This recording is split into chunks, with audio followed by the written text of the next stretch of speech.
Hello and welcome everybody to this week's edition of the Travel Coffee Break. I'm Alistair Mackenzie and I've got two of my regular guests with me. Mike Young is here from his base in Venlo in the Netherlands, but he's been recently back to his home territory over in Louisiana, and struggling for a minute there to remember the state, and has been updating all his material on New Orleans and in particular the river area. So he's going to be doing one of his fantastic little slideshow things in a while. And then we're going to kick off with Malcolm Ginsberg, who's Malcolm hasn't been with us for a few weeks, so you're very welcome back, Malcolm.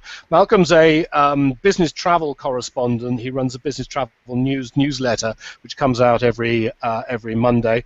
And what Malcolm doesn't know about aviation in particular probably isn't worth bothering with. So it's good to have you back, Malcolm, and to talk about what's happening in the aviation world as we speak. What have you been doing just recently, though? Because you haven't been on for a couple of weeks.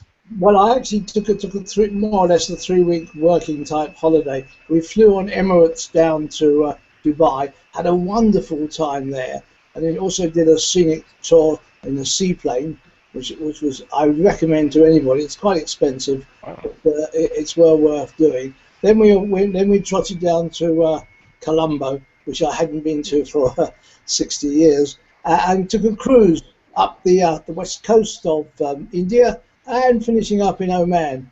And we flew back on the Tommy Cook Airlines. They had nice 330s, and in fact have a sort of business class in the front. What I discovered was that the business class cutoff is actually 40 inches. So if you've got an airline with less than 40 inches with a so-called business class upgrade, you don't pay the taxes on that. It's worth knowing. It's not a very well-known fact. Oh, right. That you've got. And you stumbled across it, as it were, by accident rather than design. No, Thomas Cook have this, and I think one or two others, Thompson's probably, have this front of the aircraft, which they sell for a premium price, premium products, but it doesn't. And at first they were charging this premium rate of tax, but they talked quietly to the Chancellor, and now 40 inches is the cutoff. It'd be interesting to see if anybody follows. The problem is that it is an expensive business reconfiguring an aircraft. I know you've been looking just recently at this whole issue of tax, particularly advanced passenger air passenger tax, APT, because all the parties at the moment, the political parties, are rushing out their manifestos, and are all of them mentioning this, or is it just going clean over the top of their heads, as it were?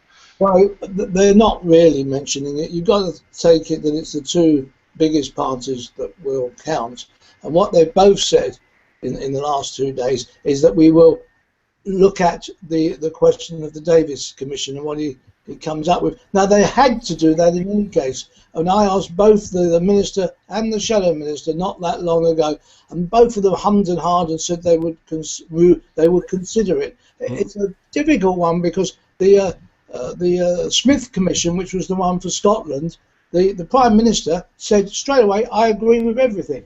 Whatever the Smith said, I agree with. When it comes to this one, they're not so sure. So then they're now going to have to, also they say, review it. So what's the point of Howard Davis and his colleagues spending all this money, wasting all our time? The only person that hasn't wasted any time seems to be Willie Walsh, but maybe he's got his own problems. I noticed that actually Gatwick have also been particularly busy. I mean, they're both being busy, but Gatwick in particular has been busy in the last week or so, producing various WYSI sites that talk about their plans. But when this is all going to run for ages, it's being kicked into the long grass again. Is that what you're? No,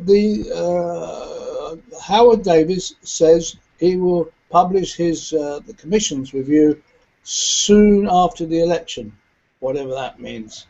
Now, it's very interesting that the Aviation Club, which I was a founder member of over 20 years ago now. We've got both Stuart Wingate in a couple of weeks' time and John Holland-Kay a month or so later.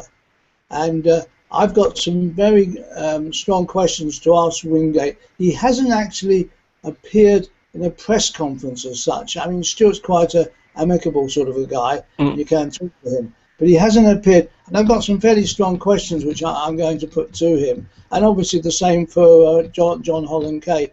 We're reaching the very interesting point there. The other bit of fly in the ointment which you might wish to consider is Boris.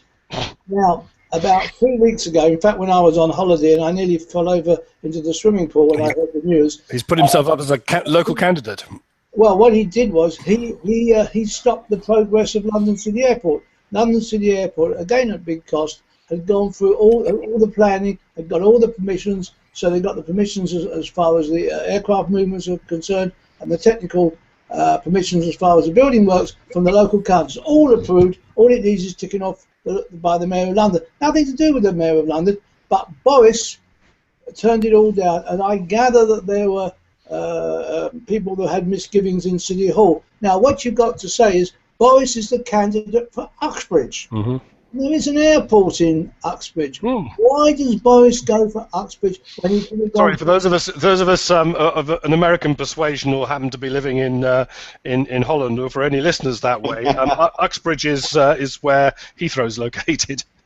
Yeah, it is one of the major constituencies, Uxbridge, of Hillingdon. It's overall what we call a Conservative safe seat, so he should get in. But there were other Conservative safe seats available to him. Why choose this controversial one? His idea of the estuary airport has been thrown out by everybody. It's about the only one left even talking about it. Is he still on it? I sort of got the impression that since it had been thrown out by everybody, it was a dead duck, as they say. No, well, it is a dead duck, but Boris likes dead ducks. And if he's ever going to be Prime Minister, he's going to have to find some alive ducks. He has stated quite categorically that part of his manifesto, if you like, for Uxbridge is to promote the idea of an estuary airport.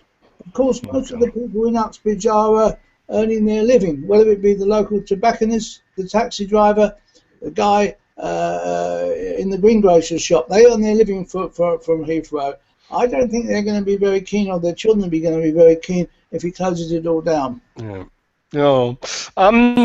Next week, I'm going over to Hamburg for the Social Travel Summit, and I was extremely irritated a few weeks ago when I suddenly realized that if I'd got my head together and perhaps organized a ticket a bit earlier, I could have gone this week as well and seen what was going on in the future for air passengers at the Airline Interiors Expo, I suppose, conference and show.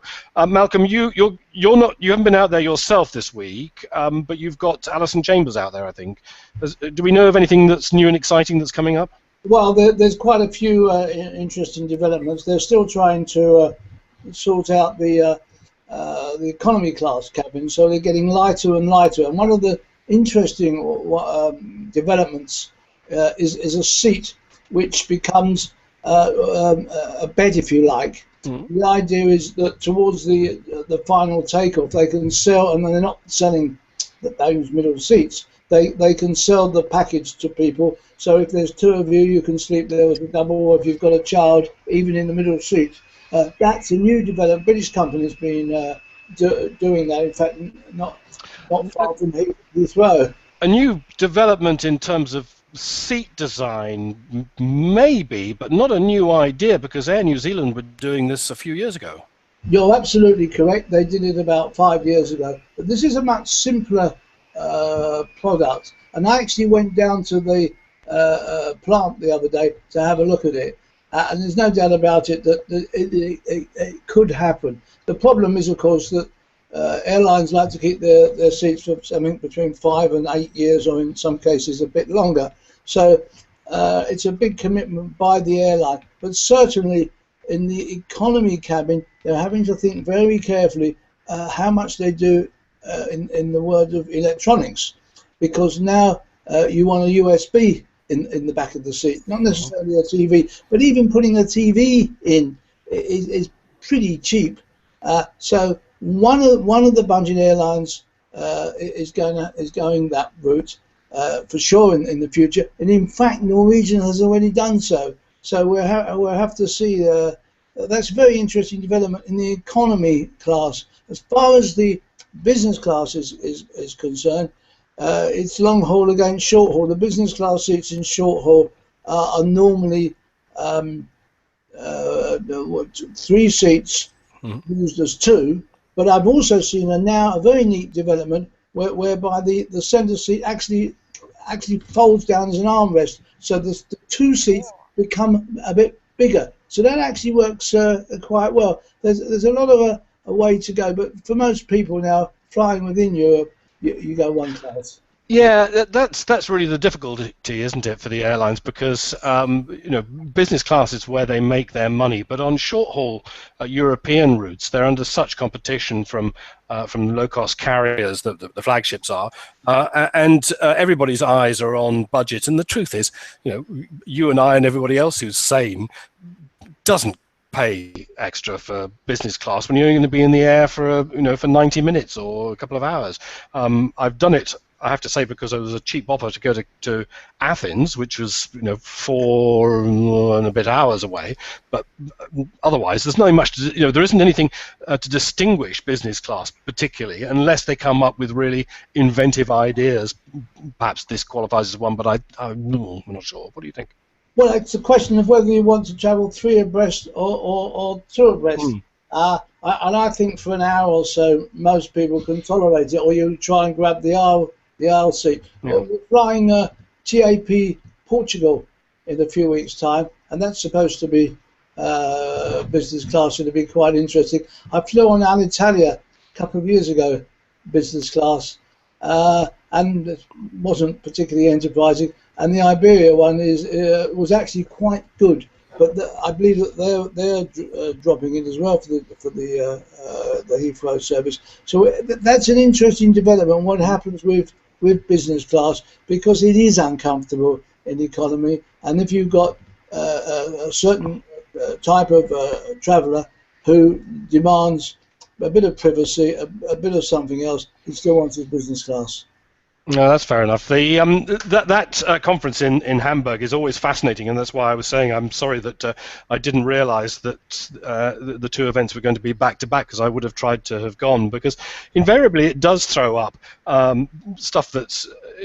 It's rather like the concept cars that you see at motor shows, the stuff that's not really going to happen anytime soon, and many things that won't happen at all. But every now and then you get a sort of an inkling into the way that designers are thinking. And a couple of years ago, for example, there were some extraordinary gaming seats that were being designed, where you could sit in a seat, and there was a game panel that sort of came over the top of you, and that came out of Hamburg. So there's always good stuff there. Let's hope that Alison will come back with something good. If she does, then we'll see it presumably in Monday's edition of BTN. Well, you'll see it on Monday week, but the one that you're going to, if you want to drop me a line or a few paras, I'll be happy to publish them. It'll be quite interesting. That's a new one entirely. I suppose it's also the way for the future. It's the difficulty is that it moves around. Last year it was in Leipzig, so I think I can't get organised to do both next year in Hamburg, because it will have moved on. But either way, speaking of conferences, the other one, this is obviously the conference season. The other one that's really very important, and passengers wouldn't know the first thing about this until it actually has an impact on their lifestyles, and that's the one that we've been having up in Aberdeen. I'm not sure exactly when it started, because I've got a feeling it was the beginning of this week, wasn't it? Either way, it's where something like 1,000 key players in the airlines and in the airports, in planners and buyers, get together and talk about the routes, buying routes, and where the next routes are going to be, and building their networks. And the airports are trying to get get business and the like. Now, again, do we have any inkling of what's been happening there or likely to happen there, Malcolm?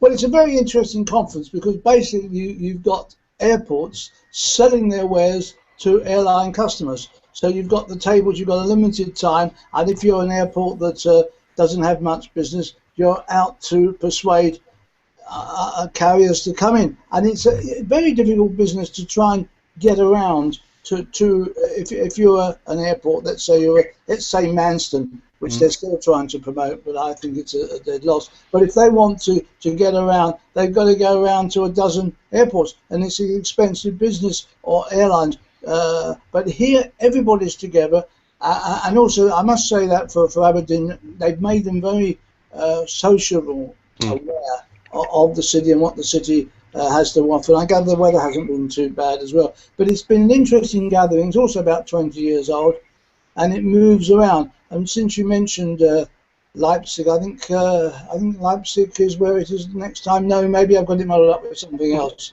The ministers of transport are meeting in Leipzig in May, which is another get together. But Business Travel News will be reporting. We've got one of our Scots lads up there. He's been beavering away, and he'll be reporting on the European Regions Airline Association, or commonly known as ERA, and seeing how their get together works out. Business Travel News (BTN) comes out on late on Sunday night. It's there in our in trays as a newsletter in the morning on Monday. But even if you don't get it, if you go to btn.co.uk, then you'll find yourself there on the on that week's page, and all the stories that are there. I noticed this week, Malcolm, you were front paging on EasyJet and saying what a good job they had done in the teeth of adversity caused by the French air traffic controller strike. Yeah, I think they did particularly well. They obviously had a team dealing with it. They are the second largest airline in France, and they're socially very aware. And I have to compliment. I mean, they put 5 flights on especially for children. They're now the biggest airline in the United Kingdom in terms of passenger numbers, bigger than British Airways. Although of course British Airways is long haul; it's a completely different product. And they put up, I think it was about 3,000 people overnight. And the consequences of the strike are very, very serious.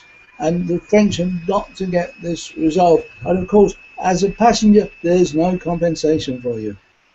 Yeah, and it's how we know when Easter's coming around, isn't it? It's when they go on strike. You can look in the diary, or you can check the French newspapers. Well, you can check on BTN. Hopefully, there is another 2 strikes due. We'll have to wait and see. And of course, then you'll decide to go on Lufthansa. I was going to say, they will go on strike. So at the moment, British Airways seems to be quite happy. By the way, the EasyJet situation on strikes is that all the staff are shareholders. So when you work there for a year, you get some kind of offering. So they're not that keen on going on strike because it will hit them in the pocket. Oh, that makes sense. I wanted to ask you one thing, and that's about. I was conscious, particularly when we were talking about the aircraft interiors, and about that new product for the economy class. And I was thinking, the trouble with economy class is that it is always on the edge. I mean, ultimately, what people are trying to do is to maximize the load, and every now and then they kind of relinquish. I remember well when, it must have been 10, 15 years ago, when American Airlines made a big feature out of the fact they were going to increase the seat rate. Well, what am I talking about? Pitch. They were going to increase the pitch, and they dramatically did this presentation for the press, where they basically they had a side of an aeroplane on the stage, as it were, and all these guys came in with in dungarees and overalls, and basically took out 2 rows, and then hauled or stretched all the other ones out, so you could see the impact on the interior of the cabin. But within 3 years, they'd started putting them all back again. So we know that that's how it works.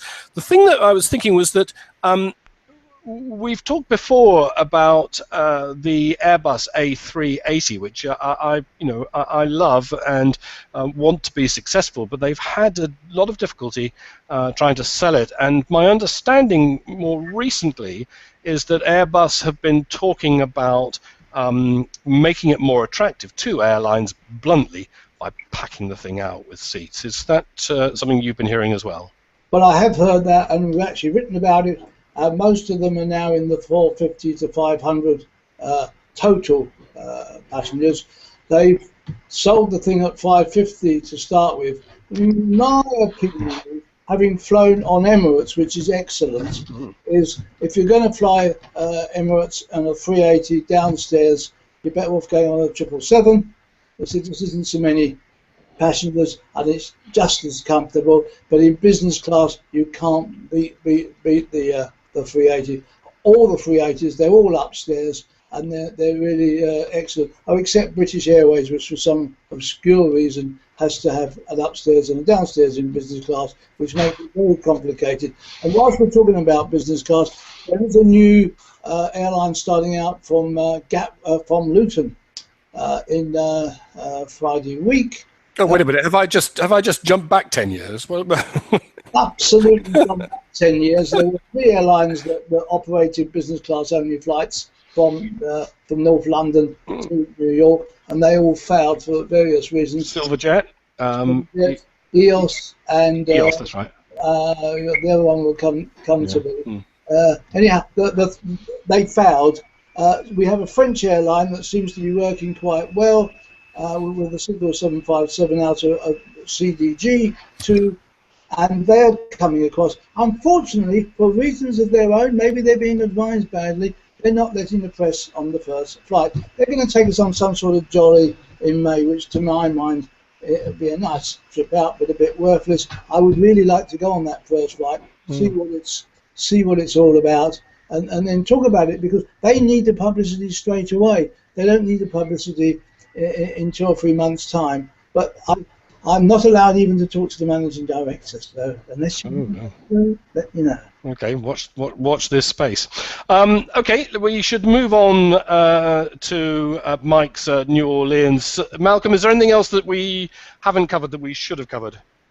People should watch the elections and see what promises are being made and what's not happening. Can I say that I'm off to Monday? I think fortnight's time. I'm off to Philadelphia on Delta, who are now going to from Heathrow, Terminal 4 in this case. They're running the 757. They're up against US Airways and British Airways. So you've got 3. Up against Flight 069 from Terminal 5 with British Airways, which I watch quite often because that's where my brother-in-law lives, and it's where my son flew to last night. He landed, took off yesterday evening. So yeah. So your son and any other relative or possible company has now the chance of going on Delta, which is an excellent airline. It's a 75. It's a business class 1+1, and it should be quite interesting to see who actually remains on the route. It's a new one for Delta. They've not been that aggressive in the last year or so. They've been more concentrating on their Virgin tie-up. Oh, and by the way, it also has a VS flight number, but I don't know what it is. Oh, right. Okay. Cool. Good. Excellent. Malcolm, thank you for that. You're welcome to hang around, but I think you said earlier on that you have to get away anyway. So I'm now going to see the Chief Executive of the Airport Operators Association to right. his comments on what's happening with the general election. I might also add, very nice guy, but he was a found Conservative protege for Tottenham. didn't get in. But the man's a Crystal Palace supporter. What would you expect? Oh God, we're all doomed. Okay, good to see you, Malcolm. Yes. Let's turn to Mike, who's been over to the States. I don't know because you were flying from Holland. Who did you go with? KLM. I went with oh geez, I'm trying to remember now who I flew with. United, yes, United Airlines. Excellent. Okay. I'm gonna share. Go on. I'm gonna start sharing my screen and come in here. Do you have it up? I've got it. Yep. Okay, full screen, I guess. That's full screen. Yep. Okay, good. So as you mentioned, we're going to be talking about, of course, New Orleans, and what we're focusing on this time, instead of just a general view of the city, we're going to focus on the Mississippi River and what visitors can see near the Mississippi River. For those who don't know, New Orleans, of course, is located in Louisiana, and as I'd mentioned on a previous episode, New Orleans is a different city than any other cities in the United States. It's a French-based city. It was founded in 1718, and a lot of the other cities in the United States have the same restaurants and the same stores. New Orleans is not like that at all. It's completely different. So I'd highly recommend anyone visiting the United States to definitely visit New Orleans. Since we're talking about the Mississippi River, I want to give people an overview of the Mississippi River, and the rivers and streams and tributaries from 31 states pass their water through to the Mississippi River. That's an excellent map, actually. I really like that Yeah, because you get a real sense of just how important it is. It's a huge importance, and of course, in not just in the present time, but all the way back in the U.S. history, the Mississippi River was a big source of commerce. And in fact, today, 60% of all of the grains exported from the United States pass through the Mississippi River. Wow. So it's a big deal as far as rainwater runoff. It's also a big deal as far as commerce. And today we're going to be talking about the river from more of a touristic point of view. And even on the number here, to give you an idea, I want to say there's, I have it written here, 600,000 cubic feet per second water passes through the Mississippi at New Orleans. So okay. It's a huge amount. It is a huge amount. And surprisingly, because you started off there with the image of the definitive image of the bridge that everybody recognizes. You can see it there on the map, right? It's not at that point. It isn't. It isn't a huge river. It's pretty wide. At that point, it's 2,300 feet wide. Yeah. Okay. So it's certainly not the widest point of the Mississippi, but it's close to a kilometer wide. I suppose what I'm really getting at is, it describes more the topology of the area. That you can see there's a lot of drainage around lakes and waterways and the like in the area as it's spilt out. But when you make a comparison, for example, with the Amazon, what you get there in the Amazon basin is that that huge, it's almost like an inland sea. And here it's still very, the Mississippi, despite all of that water from all over the states, is still quite narrow. That's really what I'm. Yeah, well, it's controlled, right? There was the Flood Control Act, I believe, in 1928, where the U.S. government regulated the river and regulated what percentage of the water flowing through the Mississippi actually stayed in the Mississippi and what flowed, in other areas. They also, at that point, controlled the flooding. To prevent flooding in the future. So actually upstream of the river, they can actually spill out into the Atchafalaya Basin water during flood times. And they do open that up and flood that basin. But the river doesn't want to flow in this manner. It's of course forced to by levees and by river control. Speaking about that and looking at the river, you mentioned the bridge. And one interesting note is that the bridge crosses over from the west to the east. But On the east side of the city is actually the West Bank. And that bridge that you were crossing over, the little city of Gretna there, West Bank, but it's actually east of the city. So that's one of the interesting things when we talk about the West Bank, and it's actually east of the city. Moving on, what we're going to be looking at and talking about in this episode will be this area. This is the riverfront area of the French Quarter. And giving you kind of a 3D map, we're going to have two parts of the presentation. The first part starts here and then walks along the moonwalk, and will end over at Jackson Square. Okay. So that's kind of the layout of our tour, and then we'll review the French Quarter after this portion.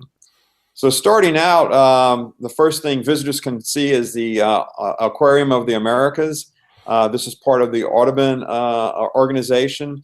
And it's a fantastic place to visit, especially with children. You know, you can walk through. There's the pool here, or the tanks here, which have the marine life of the Caribbean. Lots of stingrays, and you can walk through the tunnel.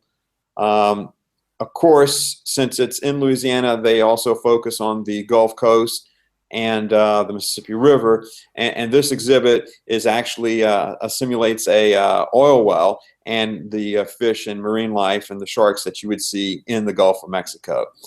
So especially with children, this is a great place to visit. And during the heat in the summertime, this place is air conditioned. It's great to get out of the heat and humidity in this place. One thing they do offer is also they have a small Amazon rainforest. That's part of the glass portion that you saw earlier, that cylindrical glass shaped item.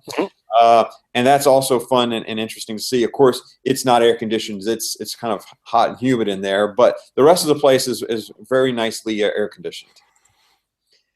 Moving on from here, after you step outside the Aquarium of Americas, you'll end up right at the Canal Street Ferry dock. And it used to actually carry automobiles across, and they stopped that service. And up until 2013, it was actually free. Now it's $4 round trip. So if you were interested in taking a trip on the Mississippi River, this is your cheapest option. So for $4, you can go all the way to Algiers Point and back. Now, one of the things, this is a ferry that we saw. I took this photo in 2012 on my previous trip, but this is what it would have looked like back in 1905. And you can actually see a ferry crossing over, and you can actually see the horse-drawn carriage there, and of course the pedestrians there as well. Now, looking from Algiers Point, if you was to look at from Algiers Point to the city in 1900, this is what the city would look like. And you can see, of course, the cathedral. You can see the old Jack's Brewery. You can see this is where Café du Monde would have been. And this is the produce market, or what was then the part of the French market, or the vegetable market. Oh. Now, walking past, walking towards the cathedral, you'll start walking on the Mississippi River Moonwalk, and this is named for former Mayor Moon Landrieu, who actually changed the riverfront area and put these nice brick promenades in on the former docks. Prior to that, this was all done in the 70s. This is what it looked like. You can imagine it was all ships and warehouses lining the riverfront. So quite a bit of change since 1916 to the present day. Now, walking through, you'll see the Holocaust Memorial. It's worth stopping by and spending a few minutes and checking it out. You'll pass through or pass by Waldenborg Park, and of course the monument to the immigrant. These are all things you'll see on the moonwalk. And then you'll end up right in front of the Natchez. And the Natchez is the only steam-driven or steam-powered paddle boat in New Orleans, and I believe it's only one of two steam-powered paddle boats in the U.S. Now, there's many paddle boats around, but most of them are diesel over electric, not steam. But this one There's is there's the big one that's doing it, plying its trade up and down the Mississippi. That's basically it's a rebuild, but it does have a steam engine on it. But unfortunately, it doesn't do the real tractive power. The real tractive power, as you say, is provided by diesels, and in fact, underneath it's got those azipods, so it's extremely maneuverable. But this one I've actually been on. I've been up there in the captain's bridge cabin there, with him going down. I was interviewing him as we went down the river, and I also, if I recall rightly, on that upper deck, not the soft canopy there, but just behind the bridge, there is a steam calliope, steam organ, and I remember him opening it up and playing it for me, and he was sitting there playing it, and he had his captain's hat on, and he had a little bit of a beard as well, and as he was playing it, all the steam that was flying out of this thing was condensing on his hat and on his beard, and on his face was dripping with all his drips. It was a magnificent sight. So it's a full-on experience, the Natchez. I believe the rate is I believe $29 for adults, and it's a 2-hour cruise, and they go all the way up to where the Battle of New Orleans was fought, to that area and back. So it's a round trip to that area. So yeah, it's certainly interesting. I have not been on a cruise myself on the Natchez. I've been on a cruise on the other paddle boat that was diesel powered. Creole Queen. I went to the battlefield of New Orleans and Chalmette. So, like I said, it cruises up to Chalmette, turns around, and comes back, and it's about 2 hours long. Interestingly, because this one, these are in effect local boats, but there are steamers, American Queen may be one of them, that go up to where this place is named after, Natchez, which is another Civil War battle site. Right. And I don't cover them in this because obviously there's a lot of variety, but this is one that, it's easy to get on. It's on your way as you're walking on the moonwalk. You're going to pass by this, and you can easily take this boat up if you so were inclined to take a 2-hour cruise. As I mentioned, if you want to do it cheaper, you could catch on the ferry to Algiers Point and take the ferry across the river. Back in the day, you would have saw a lot of these boats along the river carrying both people and cargo back and forth. New Orleans, like I said, was a big port. Produce and whatnot that was exported but also imported all came through New Orleans and was separated and put on shallower bottom boats and sent upriver all through the United States. And just looking back, this is what you would see of the city from one of the areas where you could take and look out over the river. Now you can take the steps down to the river. Of course, the river, it's not something you want to swim in. That's very dangerous. But you can step all the way down to the river and take a look out and see Algiers Point from this point. And of course, as you make your way up and the moonwalk, you're going to see musicians all along the way playing, and most do a fairly decent job of playing music. There's a fairly high quality of street musician out in New Orleans. Now, just turning 90 degrees, which you would see from this point would be, of course, Jackson Square and St. Louis Cathedral. This is what it looked like in 1850. Oh gosh, yeah, you can see the French influence there, can't you? 1940, and of course today. So really, Jackson Square hasn't changed that much, during the years. There were automobiles in Jackson Square up until the 70s, and then in the 70s, it was turned into a pedestrian zone only, and now you don't see much cars. Only in front of the cathedral do you see the cars, but around it, it's now free. And in fact, this is what it looks like. You can actually see the Pentablo apartments on the bottom floor. It's all stores. Upstairs is residence. These are really, really nice apartments, and they've been there for quite a long time. But just around the corner from this, across in front of the Cabildo, this is you'll see this every day. The jazz musicians will come out and play. in front of the Cabildo, and it's a pretty common sight. Every time I've been there since Katrina, I've seen this on every day I was there, no matter what day of the week it was. So lots of activities going around in Jackson Square. So the next portion we'll talk about would be the French market, or the former French market. And all the items in yellow represent what was the French market. And now, of course, people just refer to the French market as one or two buildings, but all of this was the French market. And we'll start the tour from here at Café du Monde, and then we'll end up all the way at in front of the old U.S. Mint. So as I mentioned, we start off in Café du Monde. Café du Monde was actually started in 1862, so it's been there for quite a long time. What you want to do from here is you're going to go to the back side of Café du Monde, and this is where you'll start the walk. Now, as you're walking in back, you're going to see what used to be the old meat market. And that whole building was the meat market, but in 1862, Café du Monde took the front portion, and the rear portion was still maintained, or was the meat market up, I believe, until the 40s. And as you make your way down, you're going to go down and come up to the Dutch Alley Artist Co-op. This is where a lot of local artists will exhibit their artwork or crafts in this area. And then from here, you're going to take a left and walk down Dutch Alley.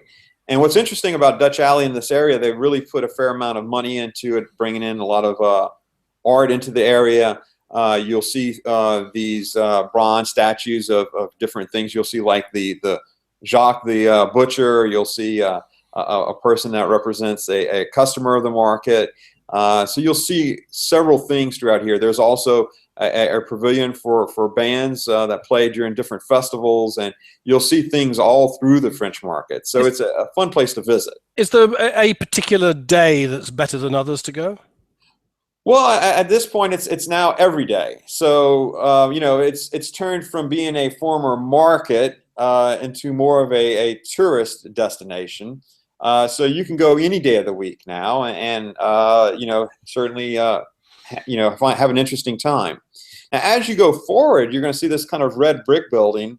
That was a former store that was actually located in the area that we're here, and it was torn down, and then it was rebuilt later, and now it's home to the French Market Corporation, but also it's home to the WWOZ, which is a local nonprofit radio station.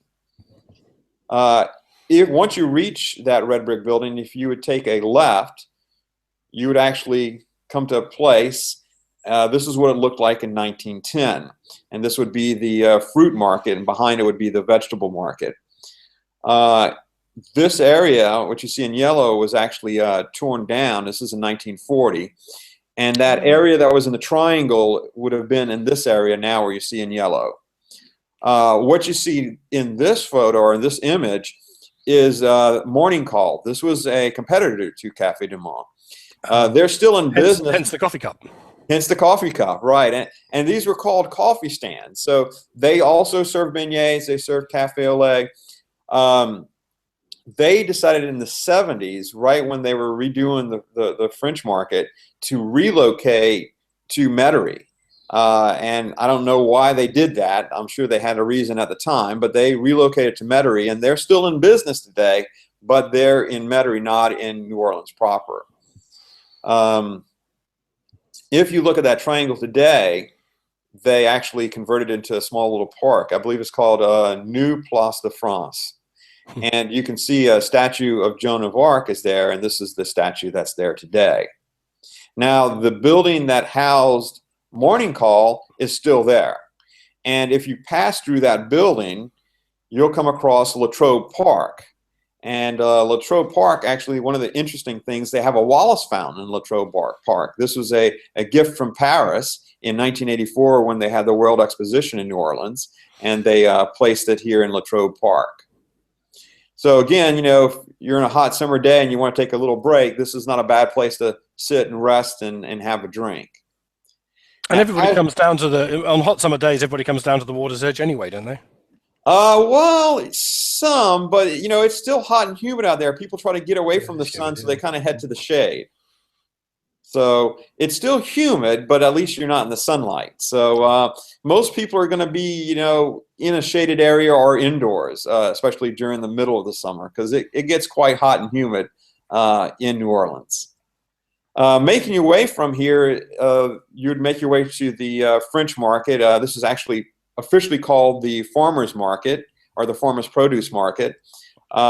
You can find a lot of things you would expect, but there's also seafood. This is a whole variety of stuff in the French market or the farmers market. Behind this is what they call the flea market. So it's actually two buildings placed together end on end. The latter part is you're going to see more of your tacky tourist stuff. The front part, you'll see more produce and more of your higher quality goods. So just looking inside, unfortunately, I got there right as it was starting to close. But you'll find things like this little place that sells hot Oh, wow. sauce, spices, and things of this nature. And you see a lot of little places like this. So certainly there are interesting things to find through the French market. But again, there's also a lot of Chinese stuff towards the back end as well. The just looking at those signs up there, I love Gator Burger. But on the right hand sign, crawfish pie, shrimp pie, alligator pie, crab pie, and then boudin pie. Boudin pie. Boudin pie. I seem to remember you talking about the last time we were Yeah. discussing New Orleans. Yeah, boudin is quite an interesting thing.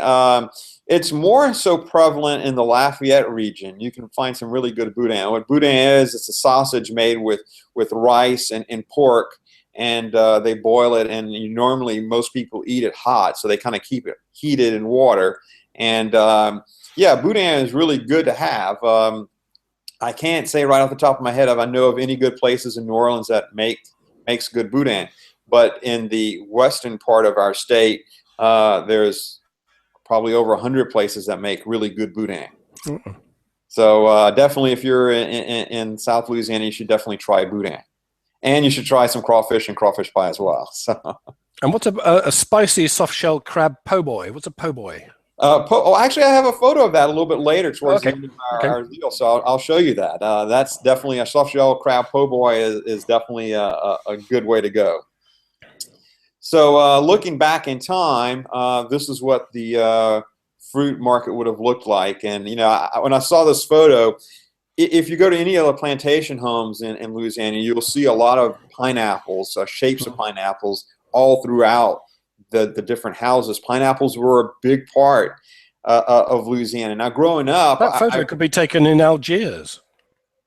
I'm sorry. Oh, yeah. I mean, well, it's the headscarves that. Well, those were actually the nuns. So those are the nuns because the Ursuline convent is literally, you know, right across the street from this.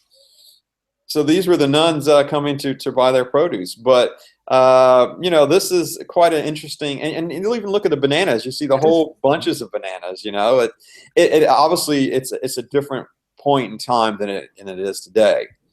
And just one last scene, you know, this is what it would have looked like kind of in the heyday of the French market. As you make your way to the end of the market, you're going to come to the old United States Mint. And now it's part of the Louisiana State Museum and National Park Service. They have a museum inside. Unfortunately, I don't have any photos. I got there a little too late and I missed it. It's free entrance, so you can go into this museum for free. What's interesting is the bottom floor houses an exhibit on the old mint itself, and then upstairs they have portions of Louisiana history. And one of the things they have is a musical history. So they'll have like Louis Armstrong's first cornet there. So they have quite a collection of musical instruments from musicians from Louisiana. Something that Brits in particular don't really get about the States is that we've always had, well, maybe not always, but certainly for the majority of our history, as kind of a centralized mint. But in the States, you have mints in locations all across the States, and that continues even today. And you can see on coins and on notes where those mints came from. There are those distinguishing marks. So my question really was, does Louisiana still have a mint that's actually working? No. This is the old mint. Yeah. It no longer has a mint. What's interesting about this mint, though, this is the only mint that was actually manufactured U.S. money and Confederate money. Oh, right. So during the Civil War, this mint was used to manufacture Confederate money. So that's an interesting tidbit. But no, at this point, I don't think Louisiana has any mints. I think they've been reduced, actually. It's only a handful. There's a big one in north of Fort Worth. Yeah. There's a press that they print the money. And there's several others, but I don't know where they're located. I just know those two. But this is kind of where we end the tour. And, of course, as I end most of my presentations, I always end with food. Mm-hmm. So what I decided to do is there's a lot of good places to eat in around the quarter, but I'm only focusing on places that are along the route that we talked about in this tour. So one of the places that's real famous is Central Groceries. This is the home to the muffalata. Have you heard of the muffalata? No. This is a big Italian-style sandwich, and you can see 3/4 of a muffalata in this photo. Oh, yeah. A muffalata can almost feed a whole family. They sell them the whole muffalatas, a half muffalatas, and a quarter. And a quarter is more than enough food for one person. You can buy that here at Central Grocery. Inside, it's literally a grocery store where they sell different products, and they've been around for a while. They're well known as making the original muffalata in New Orleans. So it's a sandwich, Italian-based sandwich with ham and meats, but also with olives and different things as well. Quite interesting. I haven't been there in a while, but they're still quite busy. Coming to a newer place. This place is Stanley. They're actually opened on the Jackson Square. What's interesting about Stanley is the founder of this restaurant was in the middle of building a premium restaurant, and Katrina hit. And he decided to open Stanley and serve hamburgers right after Katrina. In fact, they were the first restaurant to open after Katrina. And literally, he was making hamburgers on a barbecue pit, just a little cheap barbecue pit, selling it to the first citizens coming back after Katrina. So that's how they gained their notoriety. And of course, he started up his second restaurant, or his original restaurant, after this. But he got his fame from this little place. They have one thing they offer, or they did when I was there. I don't think it's on their menu anymore. They offer a deep-fried soft-shell crab po' boy. And this is what it looks like. So it's literally a whole crab that's deep-fried, breaded and deep-fried, and put on a po' boy. And a po' boy is what? Is the bread or the? It's a sandwich, right? So it's a sandwich made with French bread, and you get normally a 6-inch or a 12-inch po' boy, and they'll stuff it. And most of the po' boys are the ones I like are seafood po' boys, but they'll do things like roast beef po' boys, ham and cheese po' boys. But the ones that I really like are deep fried oyster po' boys, fried shrimp po' boys, or in this case, a whole soft shell crab deep fried po' boy. So quite an interesting little meal to get. I looked on their menu recently. I don't think they offer this anymore, unfortunately. They offer now a fried shrimp po' boy, fried oyster po' boy. They offer, of course, their bacon double cheeseburger. They offer their cheeseburger, and they have the Club Stanley, which is turkey and bacon, Swiss lettuce, mayo, and it's on a French baguette. So they offer quite a bit. This is a great little place. There's a lot of expensive places to go in New Orleans. This is one place to go for lunch that's not overly priced. It's a fairly reasonably priced, and it's right there in Jackson Square. And like I said, when I went, they did a really good job with their lunch. Moving on, we're going to Two Jacks, which is the second oldest restaurant in New Orleans. The first, of course, being Antoine's. Two Jacks, of course. I wanted it to be One Jacks. No, yeah, no, it's Two Jacks, and you know they're quite well known with the locals. A lot of people coming in, tourists don't know this place, but this is a really fantastic place to go for lunch or dinner. Um, One of the things they have is this deep fried green tomato with this crab meat on top is fantastic. A little appetizer, really really good. Another thing they have handmade gnocchi with lump crab meat, which is just fantastic. These are the items that they have that are part of their kind of newer menu, but they have some of their traditional menu, which includes brisket with their homemade Creole horseradish sauce, or their chicken dinner, which you actually have to call in advance. It's a roasted airline chicken chopped with white wine and artichokes with an artichoke butter sauce. So, Mike, you to be honest, the audio is breaking up. It's been breaking up for the last couple of minutes, but it's sort of deteriorated completely at the moment. Every now and then you come back loud and clear, and then it goes again.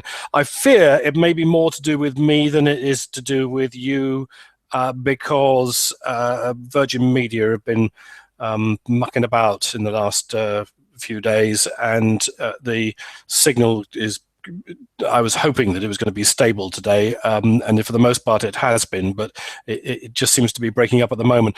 So try again, but if we don't get anywhere, I think we may have to give up. Did you hear everything on Two Jacks? Just the beginning of Two Jacks, but not everything after. Okay, well, as I mentioned, Two Jacks is the second oldest restaurant in New Orleans. It's a favorite amongst the locals. It's a great place to go. I highly recommend anyone in New Orleans visiting stop by either for lunch or dinner at Two Jacks. One of the things they mention, they have is this fried green tomatoes with this crab meat on top. It's fantastic. And another thing they have is the crab meat handmade gnocchi, which is just fabulous.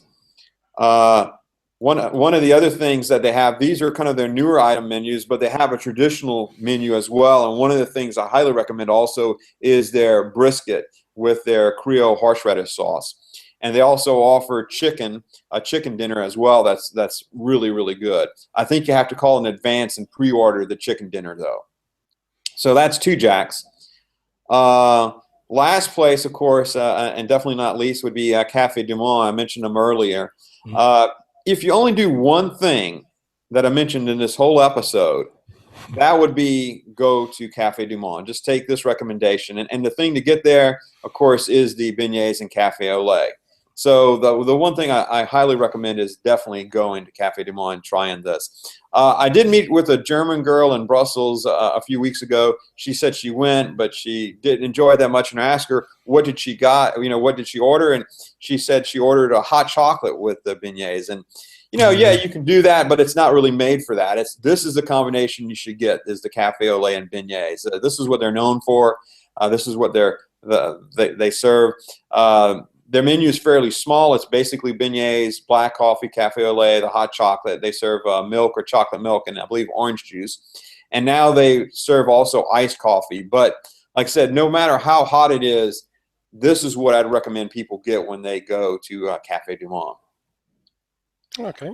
So ending on that, of course, you can find all of the information and more over at mikestravelguide.com. And if you go to our destinations, things to do in New Orleans, you can routed that to bit all broke up, but we can see what you're saying. All of this stuff, if the audio wasn't working for you, bits where Mike was talking about things that you were interested in, then that's where you need to go. Mike's travel guide, and the whole thing is written up there perfectly, so you'll definitely be able to find it. I'm sorry that it was fine right up until the last bit, and then every now and then it just kept on breaking down, but a great presentation.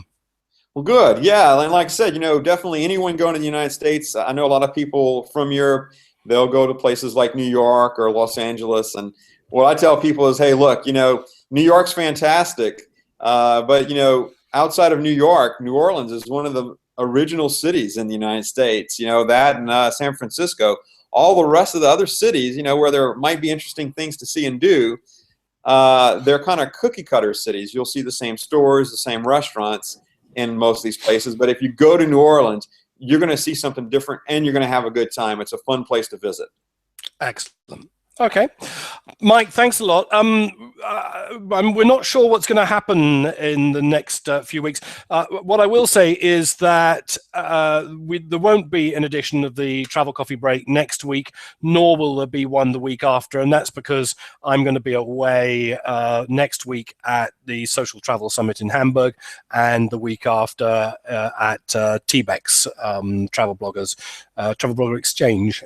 We all know it as TBEX in Spain. So I will be doing, hopefully, some pop-up hangouts from there when I get the opportunity, but I won't be doing the regular slot here for a couple of weeks.